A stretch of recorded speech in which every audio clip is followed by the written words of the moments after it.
안녕하세요. 저는 결혼에 실패하고 서울에서 살고 있는 42세 여성입니다. 여러분들은 의아하게 생각하시겠지만 남편과 갈라서게 된 건 시아버지 때문입니다. 보통 기혼 여성들이 이혼을 하는 건 남편이나 시어머니 때문일 거라고 생각하는데요. 저도 이혼하게 되면 남편이 바람을 피거나 고부 갈등 때문에 하게 될 거라고 예상했습니다. 그런데 제가 모시게 된 시아버지는 상당히 독특한 사람이었습니다. 상식적으로는 도저히 납득할 수 없는 짓을 저질렀고 그 뒷감당이 고스란히 제 몫으로 돌아왔기 때문에 결혼 생활을 끝낼 수밖에 없게 되었죠. 그럼 지금부터 인간 말종 같은 시아버지가 제게 어떤 더러운 짓을 저질렀는지 모두 말씀드리도록 하겠습니다. 저는 남편을 만나기 전에 시어머니부터 알게 되었습니다. 시어머니의 소개로 남편을 만나게 되었던 거죠. 시어머니는 제가 일하던 의류 매장의 단골 손님이셨습니다. 의류 매장에서 일하기 전에는 냉동식품을 유통하는 회사에서 사무직으로 3년 정도 일했는데요. 그때 같이 일하던 남자 직원과 사귀게 되었죠. 잘 웃고 주변 사람들에게 서글서글한 성격이라 인기가 많은 남자였습니다.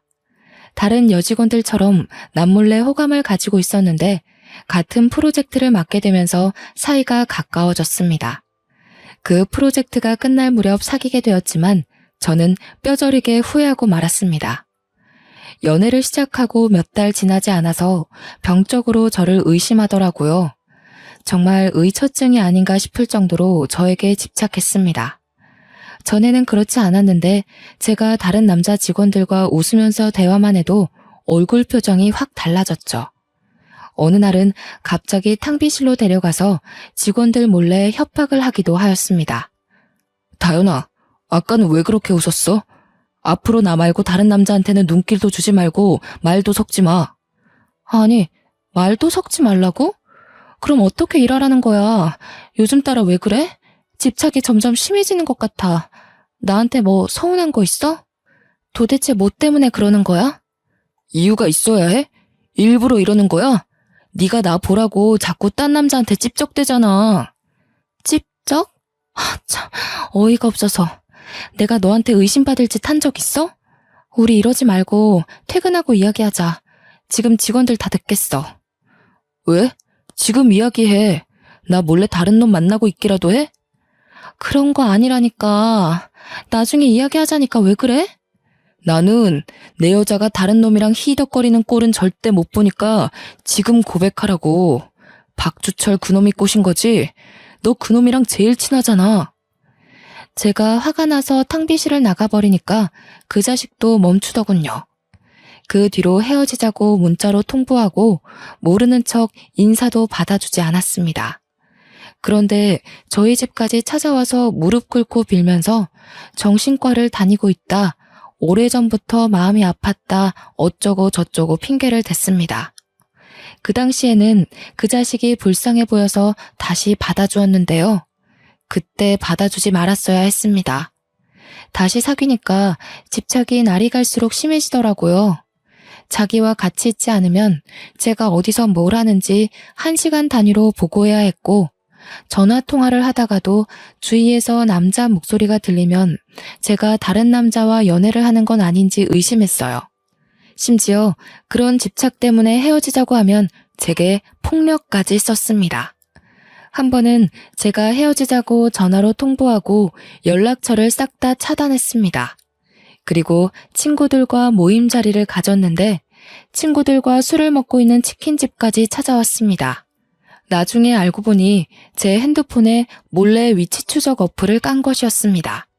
그 자식이 친구들 앞에서 한 번만 더 헤어지자고 하면 죽여버리겠다고 살벌한 협박을 해서 제가 질리게 만들었죠. 6개월 넘게 그 자식의 감시를 받으면서 몇 번이나 헤어지자고 했는지 모릅니다. 나한테 도대체 왜 이러는 거야? 내가 헤어지자고 했잖아. 나는 너 감당 못하니까 제발 헤어지고 다른 여자 만나, 어? 너 다른 남자 생겼구나. 그럴 줄 알았어. 언제부터 만났는데? 역시 박주철 그놈이 맞았던 거지? 말이 통하지 않아서 일단 제게 폭력을 쓰지 못하게 살살 달래서 돌려보냈습니다. 제가 결국 이사하고 전화번호까지 바꾼 다음에 헤어지자는 통보를 했는데요. 직장은 도저히 옮기지 못하겠더라고요. 여기보다 좋은 연봉도 없었고 대표님이 한 달만 있어달라고 하던 것이 2달, 3달이 되어버려서 어쩔 수 없었습니다.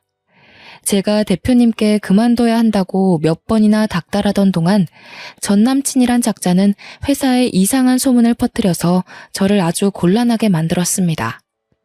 정신 차리고 보니 회사 내에서 제가 남자 관계가 아주 문란한 여자라는 헛소문이 퍼져 있었습니다. 아무리 아니라고 말해도 전혀 통하지 않았고 결국 저는 이 사실을 대표님께 다 말하고 그만둬야 했습니다. 회사를 그만둔 뒤에도 그놈이 제 번호를 어떻게 알았는지 1달 넘게 전화와 문자를 하면서 저를 쉴 틈 없이 괴롭혔습니다. 어떤 날은 밤 12시부터 다음날 아침까지 300통이 넘는 문자를 쉴 새 없이 보내서 잠을 못 자게 만들었죠. 결국 휴대폰을 해지하고 번호를 또 바꾼 다음에야 그놈과 완전히 헤어지게 되었습니다. 그리고 3개월 정도 쉬고 있었는데 마트에서 일하는 고등학교 선배 언니의 소개로 대형마트 안에 있는 의류 매장에서 일하게 되었어요. 그때 지금의 시어머니를 만나게 된 거죠. 어머, 못 보던 얼굴이네. 이제 새로 들어온 아가씨인가 봐. 네, 안녕하세요 사모님. 정다연이라고 합니다. 앞으로 잘 부탁드려요. 제가 인사를 건네니 같이 일하는 언니가 단골 손님이니까 잘해주라고 말해주더라고요. 시어머니는 처음 봤을 때부터 제게 아주 호의적이셨습니다. 늘 웃으면서 점원인 저를 대해주셨고 말투나 행동을 보아하니 마음이 따뜻하시고 인자하신 분 같았습니다. 그렇게 몇 달이 지난 어느 날 시어머니께서 작은 쇼핑백을 들고 매장을 찾아오셨습니다. 그러더니 대뜸 제게 그 쇼핑백을 건네주시는 거 있죠? 다른 직원한테 들었다. 내일이 생일이라며? 생일 축하해. 신발 하나 샀는데 맞을지 모르겠네. 세상에, 무슨 생일을 다 챙겨주세요. 바빠서 친구들한테 생일 축하도 못 받았는데. 고마워요, 사모님. 1달 전에 우연히 제 생일이 언제인지 말한 적이 있었는데 그걸 기억하고 다른 직원한테 정확한 날짜와 신발 사이즈를 물어본 것 같았습니다. 단골 손님에게 선물까지 받게 될 줄 몰랐는데 저를 딸처럼 생각하면서 챙겨주는 마음에 감격을 받게 되었죠. 그 무렵부터 시어머니께서 매장에 올 때마다 빈손으로 오지 않으셨고 하다못해 캔커피라도 제 손에 쥐어주셨습니다. 그래서 이렇게 따뜻하고 부드러운 마음을 가진 분을 시어머니로 모시고 살면 얼마나 좋을까라는 상상도 해봤는데요. 게다가 시어머니께 아들이 1명 있다는 사실을 알고 있었거든요. 사진을 한번 보여준 적이 있는데 키도 크고 잘생긴 것 같았습니다. 어찌나 아들 자랑을 해주셨는지 얼굴 한번 본 적 없는 아드님 연봉이랑 직업, 나이까지 알게 되었죠. 워낙 조건도 좋고 제 이상형이라 한번 만나보고 싶긴 했습니다. 그런데 시어머니가 저한테 아들 자랑한 이유가 있었는지 제게 뜻밖의 말을 꺼냈습니다. 다연이 넌 사귀는 남자가 있니? 없으면 소개해줄까 하는데. 예전에는 있었는데 헤어진 지 꽤 됐어요. 누굴 소개시켜주려고요? 그럼 내 아들 어떠니? 저번에 사진 봤었지? 이 정도면 얼굴도 잘생기지 않았니? 게다가 돈도 잘 버는데 착하기까지 해. 내 아들이라서 하는 말이 아니라니까. 워낙 집을 좋아하는 놈이라 아직 여자를 못 만나봤어. 네? 이렇게 잘생기고 키도 큰데 여자를 못 만나봤다고요? 말도 안 돼. 내가 거짓말하는 것도 아니고 이놈이 어디가 이상한 것도 아니다. 그냥 성격이 소심하고 소극적이라 그래. 한 번만 만나보고 결정해봐. 전부터 호감을 가지고 있어서 냉큼 만나보고 싶다고 했죠. 그때는 못 느꼈는데 시어머니가 처음 저를 봤을 때부터 며느리감으로 점 찍어 놓으셨던 것 같았어요. 며칠 뒤에 남편을 만나보았는데 생각보다 숙맥이었습니다. 시어머니 말대로 여자를 많이 만나본 건 아닌 것 같더라고요. 그래서 제가 먼저 적극적으로 이야기하고 리드했는데요. 단골 손님 아드님이라 잘 보이려고 노력한 것도 있었죠. 몇 년 단골인데 막대하다 놓칠 수 없어서 제가 쌓아온 서비스 정신을 발휘하였습니다. 실제로 만나보니 남편이 참 괜찮아 보이더라고요. 하지만 한번 남자에게 호되게 당한 경험이 있는 터라 사귀면서 어떤 남자인지 자세히 알아봐야 한다는 생각이 들었습니다. 남편도 제가 마음에 들었는지 다음에 만나보자는 약속에 오케이 하더라고요. 그때부터 6개월 정도 진지한 만남을 가지면서 서로에 대해 알게 되었고 마음이 맞아서 결혼을 결심하게 되었습니다. 결혼 이야기를 꺼내니 제일 좋아하시던 분이 바로 시어머니셨어요. 그래, 너는 우리 아들이랑 결혼할 줄 알았다. 내가 사람 보는 눈은 정확하다니까. 너를 처음 봤을 때부터 우리 준기하고 잘 어울릴 거라고 생각했거든. 그러면서 하루빨리 결혼하라고 재촉하셨습니다. 저만큼 야무지게 성격 좋은 며느리는 없을 거라고 하셔서 저도 기분 좋게 결혼식을 올렸죠. 결혼 후에도 시어머니는 다정다감하셔서 고부 갈등이라고는 모르고 살았습니다. 시어머니는 저를 딸처럼 생각하시면서 아껴주셨어요. 결혼을 한 다른 친구들과 만나면 전부 시댁에 대한 서운함이나 시어머니에 대한 원망을 쏟아냈지만 저는 전혀 그렇지 않았습니다. 제가 시댁살이 같은 건 없었다고 하니까 친구들이 부럽다는 말을 자주 꺼냈습니다. 다현이 넌 정말 좋겠다. 우리 시어머니는 나만 보면 답답해서 속이 뒤집어진다고 한다니까. 속이 뒤집어진다는 말이 뭐니? 다현이 시어머니처럼 친딸처럼 말해주면 오죽 좋아? 이런 식으로 친구들이 저를 아주 부러워했죠. 시어머니가 먼저 며느리인 저를 챙기니 저도 시어머니를 위해서 할 수 있는 건 뭐든지 다 하면서 시부모님을 모셨습니다. 그런데 시아버지는 시어머니와는 딴판이었습니다. 시아버지는 가진 돈은 많았지만 남봉꾼 기질이 있으셨는데요. 바람을 피면 뭐라 할 법도 한데 시어머니께서 옛날 분이라 그런지 전형적인 조선시대의 안방마님처럼 시아버지 말에 무조건 복종하셨습니다. 원래 시댁에서 농사를 지으셨는데 대대로 물려받은 땅이 많아서 부잣집이 되었다고 합니다. 하지만 시아버지께서 시골에서 농사나 지으면서 살 생각은 없다면서 재산을 전부 처분해서 서울로 올라왔다고 해요. 그 뒤로 사업을 시작했는데 사업가 기질이 있으셔서 크게 성공하신 것 같더라고요. 하지만 그러면 뭐 하나요? 여자를 밝혀도 너무 많이 밝히셔서 밖으로 새는 돈이 더 많았습니다. 제가 시집 왔을 때부터 시아버지는 여러 여자들을 몰래 만나고 다녔습니다. 시어머니도 그런 사실을 알고 있었지만 모르는 척 하셨어요. 제가 한 번은 시아버지께서 다른 여자랑 있는 걸 봤다고 이야기했는데요. 글쎄, 어머님이 한숨을 푹 쉬시면서 이렇게 말씀하시는 거 있죠? 그래, 옆동에 사는 여자랑 같이 있었지? 나도 알고 있다. 그런데 뭐 어쩌겠냐. 이 나이에 이혼하는 것도 웃기고 가장이 식구들 밥 굶기지 않으면 그걸로 족한 거야. 시아버지께서 바람을 피더라도 가정이 흔들릴 정도로 큰 문제를 일으키지 않아서 다행이었죠. 아버님이 선을 넘었더라면 진작에 이혼을 하셨을 겁니다. 그만큼 시아버지께서 시어머니의 인내심을 넘어서지 않는 선에서 바람을 피웠고 결정적으로 생활에 부족함이 없도록 돈을 줬기 때문에 시어머니는 참고 살아왔던 것 같습니다. 당연히 저희 남편도 시아버지의 바람길을 잘 알고 있었습니다. 주위 사람들도 이 이야기를 듣고 남편한테도 바람기가 있는 거 아니냐고 걱정했는데요. 다행히 제 남편은 시아버지와 닮지 않았습니다. 정말로 가정에 충실한 남자였죠. 제가 굳세게 믿은 것은 바로 남편이 하는 말에 있었습니다. 아버지, 또 옆동에 사는 여자랑 데이트하고 있더라? 같은 남자로서 정말 이해할 수 없어. 남자든 여자든 결혼을 하면 가정에 책임을 져야지. 어떻게 대놓고 바람을 필 수가 있지? 그런 면에서 아버지는 너무 무책임해. 그럼 당신이 뭐라 한마디라도 해보지. 말도 안 꺼내본 거야? 남편은 시아버지에게 옆동에 사는 여자와 정리하라고 몇 번이나 설득해봤지만 소용이 없었다고 하네요. 그리고 시어머니가 아버지의 여자 문제를 거론하지 않고 살기로 작정했으니 남편도 어머님의 뜻을 따르게 된 겁니다. 한마디로 시아버지를 포기하게 된 거죠. 하지만 시아버지도 나이를 먹으니 점차 변하기 시작했습니다. 남편이 대놓고 아파트 앞에서 옆동 여자와 다투는 모습을 보고 아버님께 화를 내고 말았는데요.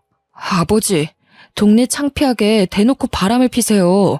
여자 만나시려면 다른 동네로 가서 만나세요. 저희 체면 좀 생각해 달라고요. 이제 며느리도 생겼는데 며느리 앞에서 그러고 싶으세요? 시아버지도 함께 화를 내실 줄 알았는데 이상하게 남편 말에 수긍을 하시더군요. 그래, 알았다. 나도 이제는 나이가 있으니 알아서 처신할게. 걱정 말아라. 앞으로 이런 일 없을 거다. 제가 손녀딸을 낳아서 그럴까요? 시아버지는 옛날과 다르게 가정에 충실한 모습을 보이셨어요. 그런데 1년 뒤에 시어머니가 암 진단을 받는 청천벽력 같은 일이 벌어지고 말았습니다. 어머님이 위암 말기라는 소식을 듣고 저도 충격을 받고 쓰러질 뻔했죠. 안 그래도 어머님께서 계속 아프다고 하셨는데요. 몇 년 전부터 몸이 계속 이상 신호를 보냈지만 여자는 시댁에 폐를 끼치면 안 되고 아파도 그저 참고 사는 거라는 생각으로 버티셨다고 하더라고요. 시어머니가 수술을 위해 입원하게 되자 병수발은 당연히 제 몫이 되었습니다.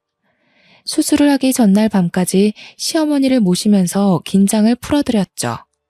다 잘 될 거다. 잠깐만 눈 붙이고 오면 모든 게 끝날 거라고 말씀드리는데 어머님께서 제 손을 꼭 잡고 지금껏 감춰왔던 속마음을 털어놓으셨습니다. 얘야, 나 정말 속상하다. 내가 죽을 때가 됐다고 생각하니까 너무 억울해. 마음 같아서는 지금 남편을 찾아가서 무릎 꿇고 빌라고 하고 싶은 마음이야. 나도 여잔데 남편이 다른 여자랑 놀아나는 걸 그저 보고만 있어야 하는 내 마음이 어땠겠니?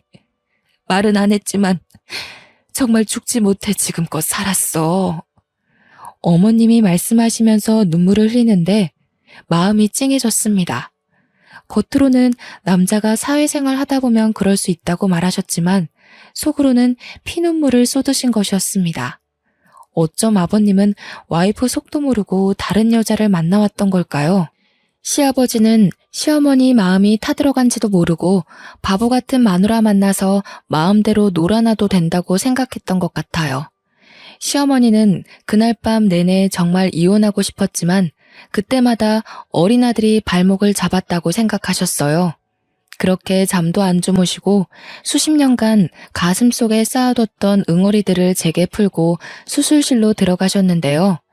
대기실에 혼자 우두커니 앉아서 수술이 잘 되기만을 기도하는데 시어머니 속에 쌓인 우라가 화병을 만들었고 나중에는 위암의 원인이 된 것 같다는 생각만 들었습니다. 수술이 끝난 뒤에 시어머니께서 회복실로 옮겨지고 퇴근한 남편도 병원으로 찾아왔습니다. 하지만 시아버지는 끝까지 오지 않았죠. 남편이 오고 1시간이 더 흐른 다음에야 수술을 한 담당 의사가 나왔습니다. 수술복을 입은 채 저희 부부를 부르더니 충격적인 말을 꺼내더군요.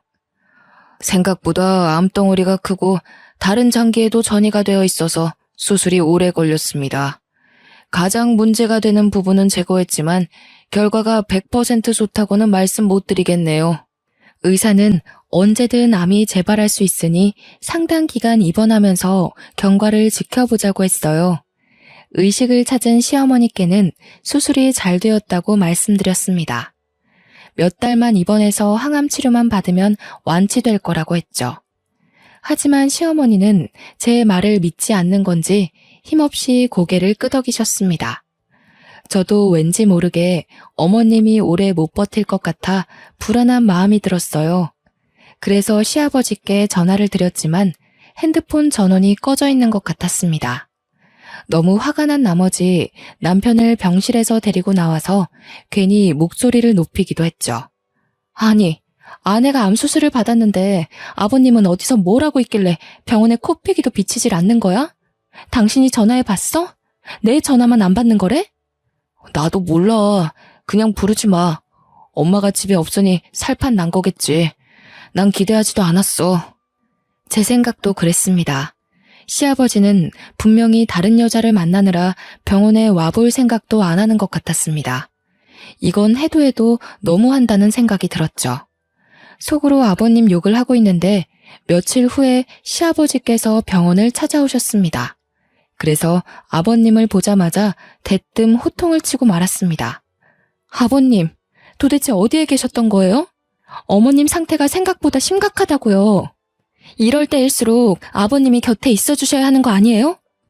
하지만 시아버지는 제 말을 건성으로 들으셨습니다. 몸은 병원에 있었지만 마음은 콩밭에 가 있는 듯 병원에서도 다른 내연녀들에게 문자와 전화를 하면서 만날 약속을 잡으시더라고요. 설마 했는데 시어머니가 집에 없으니 밤마다 여러 여자들을 만나고 다녔던 겁니다.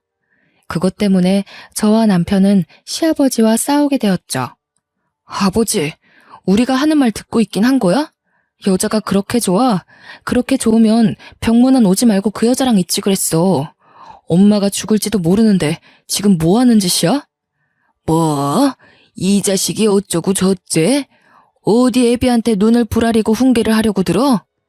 네 애미가 지금 죽기라도 했냐? 그리고 병수발은 며느라가가 하잖아. 도대체 뭐가 문제냐? 어? 아버님, 제발 이러지 마세요. 어머님도 다 눈이 있어요. 아버님이 그동안 병문안 안 오고 잠수탄 거 알고 있다고요. 아무리 그래도 같이 산 부인에 대해 도리는 지켜야죠. 저는 사정을 하기도 했고 화를 내기도 했지만 시아버지는 듣지 않았습니다. 자기는 하루라도 여자가 없으면 못 산다는 말까지 대놓고 했을 정도였으니까요. 아내는 목숨을 걸고 암과 싸우는데 남편이란 작자는 다른 여자와 어울리면서 히히덕거리면서 다니다니 용서가 안 되는 일이었습니다. 아버님이 이런 식으로 무대포로 나오니 저도 울컥해서 심한 말을 내뱉고 말았죠. 아버님, 정말 너무하시네요. 아버님이 무슨 짐승이에요? 짐승들도 자기 가족이 아프면 만사 제쳐놓고 돌보는 법인데 사람이 어떻게 이럴 수가 있어요? 뭐? 그래서 내가 짐승만도 못하다는 거냐? 네, 제가 보기에 아버님은 개 돼지만도 못하네요. 그 말을 듣고 시아버지께서 화가 나셨는지 제 뺨을 때리셨습니다.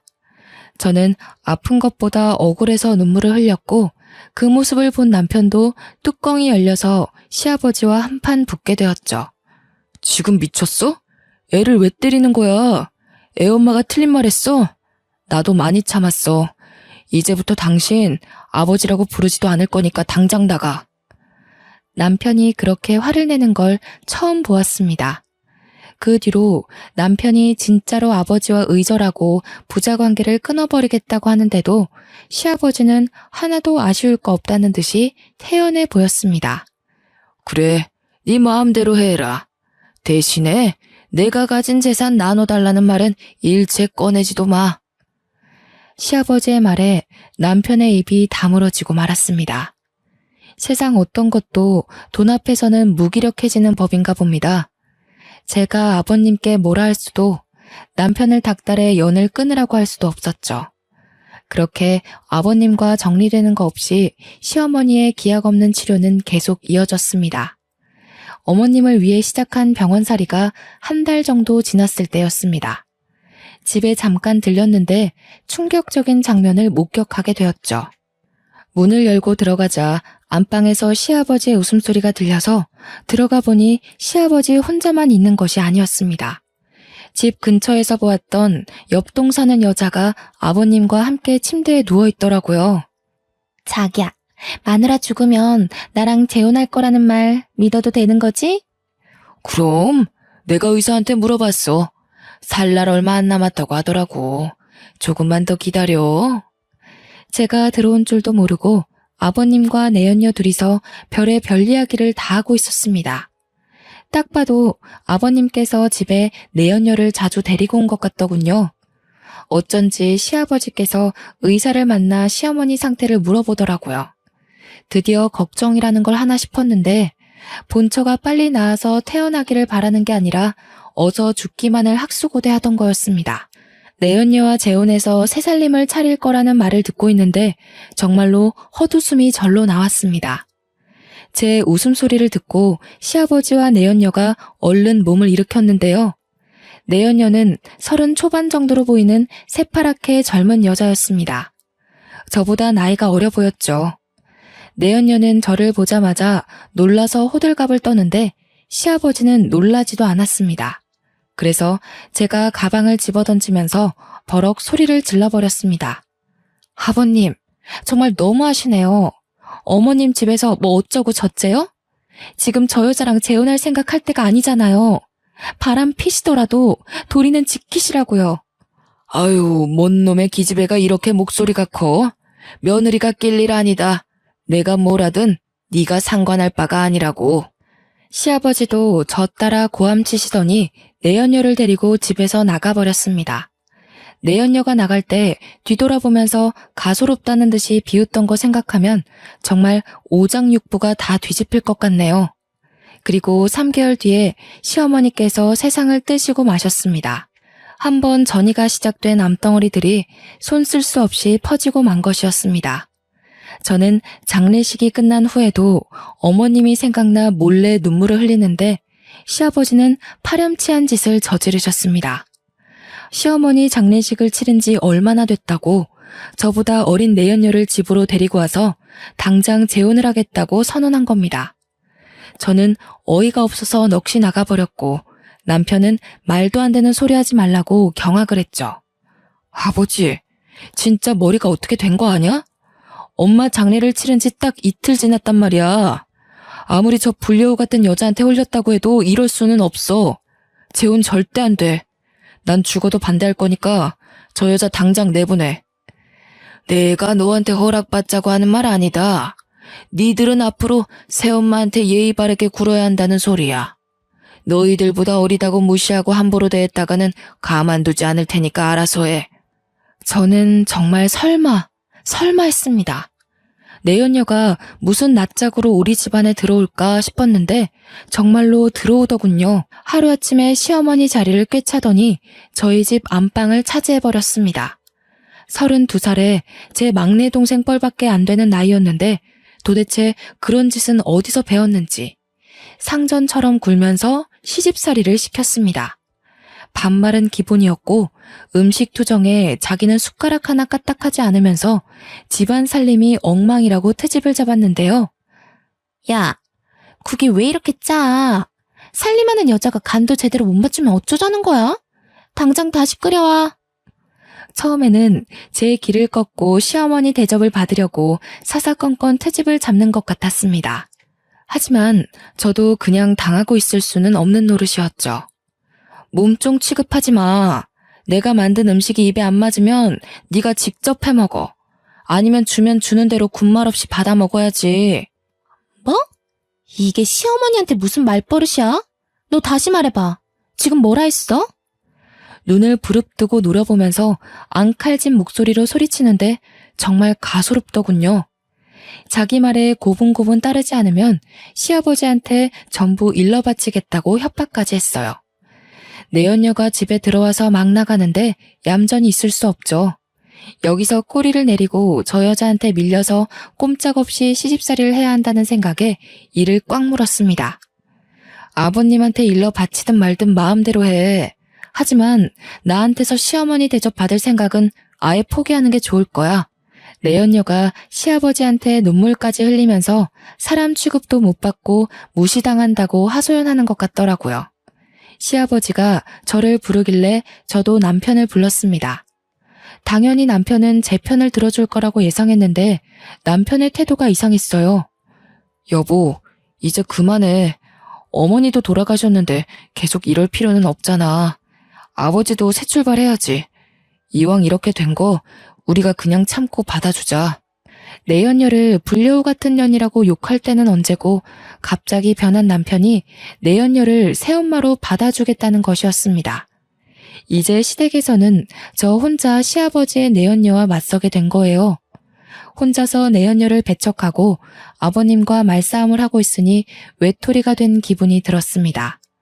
제가 너무한 것 같다는 생각도 들고 이쯤 되면 저도 내연녀를 시어머니로 인정해야 하는 고민도 들 무렵이었습니다. 그때 믿을 수 없는 충격적인 사실을 알고 마음을 고쳐먹게 되었습니다. 사건의 시작은 우연히 본 남편의 휴대폰에서 시작되었습니다. 문자 알림이 떠서 봤는데 등골이 서늘해졌습니다. 남편이 소개팅을 한 것 같더라고요. 그래서 며칠에 걸쳐서 남편의 휴대폰 비밀번호를 알아냈습니다. 2580을 누르고 새벽에 몰래 남편 휴대폰 살펴보는데 제가 본 게 확실하더군요. 준기야, 내가 소개해준 혜정이는 어때? 마음에 들어? 네, 마음에 들어요. 주희보다는 훨씬 나은 것 같아요. 당연하지. 혜정이가 나랑 같이 일할 때부터 인기 많았어. 지금은 은퇴했으니까 네가 데리고 놀 수 있는 거지. 옛날 같으면 네가 감히 상대도 못하는 에이스였다고. 그 문자를 쭉 읽는데 휴대폰을 보던 손이 덜덜 떨렸고 머릿속이 텅 비는 느낌이 들었습니다. 몇 번이나 다시 읽어봐도 내연녀가 남편에게 여러 명의 여자를 소개시켜준 것 같더라고요. 불륜으로 들어온 새엄마가 자기보다 나이 많은 의붓아들에게 바람을 피우도록 부추긴 거였습니다. 에이스가 대체 뭘까 생각하고 있는데 시아버지께서 내연녀가 한때 유흥업소에서 일했다고 한 기억이 났습니다. 그래서 남편과 주고받은 연락은 더 없나 살펴보았죠. 그 문자들을 다 본 순간 내연녀가 남편에게 왜 여자들을 소개해주면서 바람을 피우도록 만들었는지 알아냈습니다. 사실 내연녀는 집에 들어온 지 한 달도 안 돼서 본색을 드러냈습니다. 시아버지가 가진 재산에 눈독을 들이더라고요. 자기 아버지보다 나이 많은 남자랑 결혼한 이유가 뭐겠습니까? 당연히 돈이겠죠. 내연녀는 시아버지의 환심을 사서 재산을 가로채려는 것 같았습니다. 딸 같은 내연녀에게 푹 빠져있던 시아버지는 내연녀가 원하는 건 뭐든지 들어주려고 했습니다. 그런데 남편이 내연녀가 시아버지의 재산을 가지고 있는 걸 반대했어요. 남편이 아무리 반대하더라도 시아버지 재산인데 왜 남편 눈치를 봐야 하는지 내연녀는 이해할 수 없었죠. 시아버지가 남편 눈치를 볼 수밖에 없긴 했습니다. 그건 바로 돌아가신 시어머니 때문이었는데요. 시아버지는 제가 결혼하기 3년 전부터 내연녀와 동거를 하다가 들킨 적이 있었다고 합니다. 저는 그 이야기를 남편에게 들었죠. 그 당시만 해도 시어머니께서 지금 당장 이혼하겠다고 난리를 피우셨대요. 그러자 시아버지께서 자기 재산의 절반을 줄 테니 한 번만 눈 감아달라고 애원했다고 합니다. 시어머니는 각서와 공증을 받은 다음에 이혼 소송을 포기했다고 하고요. 그리고 그때 받은 재산을 돌아가시기 전에 남편에게 모두 주었다고 하는데요. 그러니 시아버지의 재산 중 절반은 남편 거나 다름없었습니다. 내연녀도 그 사실을 알고 여자들을 소개시켜주면서 남편을 자기 편으로 끌어들였던 겁니다. 둘이 주고받은 문자와 톡을 보니 남편은 이미 내연녀가 소개해준 여자들과 바람을 피우는 재미에 완전히 빠져 있었습니다. 다른 건 몰라도 절대 바람은 피우지 않을 거라고 믿었던 남편이었는데 저 몰래 여자들과 놀고 있었다니 허탈하고 어이가 없어졌습니다. 이대로 있다가는 남편도 내연녀에게 홀려서 자기가 가진 재산을 전부 내줄 것 같았죠. 그런데 며칠 후에 더 엄청난 사실을 알게 되었습니다. 밤에 잠을 자다가 화장실에 가려고 나왔는데 안방에서 시아버지와 내연녀가 뭐라 이야기하는 소리가 들려왔습니다. 어때? 내 말대로 하니까 확실히 효과 있지? 그래. 내가 소개시켜준 여자한테 푹 빠져서 다행이지. 준기가 자기 재산은 당신한테 다시 돌려주기로 했어. 여보 정말 고마워. 내가 뭐라고 그랬어? 중이 고기 맛을 보면 절간에 빈대도 안 남는다고 하잖아. 아예 안 한다면 모를까. 한 번 시작하면 절대 그만두지 못하는 게 불륜이야. 그 말을 들은 순간 저는 그대로 굳어버리고 말았어요. 시아버지는 뭐가 그리 신이 났는지 웃으면서 더 충격적인 말을 하더군요. 이제 곧 준기한테 며느리하고도 갈라서라고 말할 거야. 나는 처음부터 꼬장꼬장한 게 영 마음에 안 들었거든. 그년만 보면 재수없게 죽은 전처가 자꾸 떠오른단 말이야. 듣던 중 반가운 소리네. 나도 그년 때문에 아주 미치겠어. 한마디도 안 지고 눈을 부릅뜨고 달려든다니까. 나도 그 꼴 보기 싫어서 이혼시키려는 거야. 당신하고 준기는 며느리가 절대 눈치 못 채도록 해야 돼. 알겠지? 당연하지. 우리가 이혼시키려는 거 알면 아주 생 난리를 칠걸? 그 꼴 보기 싫어서 조용히 있어야지. 그래. 내 말만 들으면 문제될 거 하나도 없다니까. 이번에도 내가 하라는 대로 해. 이제 보니 모든 음모의 주범은 시아버지였습니다. 자기가 바람을 피우는 것도 모자라서 아들까지 꼬드겨서 바람을 피우도록 만들고 마음에 안 드는 저를 쫓아내려고 하는 겁니다. 이렇게 된 이상 저도 결판을 지어야만 했죠. 이 인간들을 도저히 용서할 수 없어서 은밀하게 그리고 치밀하게 증거를 모았습니다. 저를 가지고 논 남편과 뻔뻔스러운 내연녀가 호된 뒷감당을 하도록 만들어주기로 작심하고 계획을 세웠죠. 우선 여러 군데 수소문해서 내연녀가 일했다는 유흥업소를 찾아갔습니다. 그곳에서 마담을 찾았더니 내연녀를 바로 알아보았습니다. 아, 세경이 말하는 거구나. 걔는 제가 잘 알죠. 그런데 무슨 일로 그러세요? 마담은 저를 경계를 하면서 제가 원하는 정보를 주려고 하지 않았습니다. 그럴 때는 돈이 특효약이었죠. 가방에서 지폐 다발을 꺼내서 탁자에 올려놓자 마담의 눈빛이 달라졌습니다. 내연녀에 대해 말하는 걸 모두 다 녹음해 두었습니다. 제가 짐작하던 대로였죠. 내연녀에게는 기둥서방이라고 불리는 동거남이 있었습니다. 돈 때문에 결혼한 건 아니라고 생각했는데 역시 동거남과 짜고 시아버지와 남편의 뒤통수를 치려고 음모를 꾸미고 있었던 겁니다. 두 부자를 속이고 재산을 받아내면 쥐도 새도 모르게 도망을 치려고 했던 거죠. 저는 며칠 동안 발품을 팔아서 내연녀의 동거남이 사는 집을 알아냈습니다. 그리고 내연녀가 외출할 때 몰래 따라가서 동거남을 만나는 장면을 사진으로 찍었죠. 그렇게 며칠이 지나 다른 증거를 찾으려고 눈에 불을 켜고 있을 때였습니다. 시아버지의 지시를 받은 남편이 이혼을 하자고 하더군요. 예상은 하고 있었지만 남편에게 직접 들으니 피가 끓는 기분이었습니다. 제가 아무 말도 안 하고 있으니 남편이 딸 양육비는 줄 테니 합의 이혼을 하자고 했습니다. 그래서 겨우 입을 열었죠. 좋아, 이혼해. 하지만 그냥 갈라설 수는 없잖아? 우리 아직 해결해야 하는 문제가 있는 것 같은데.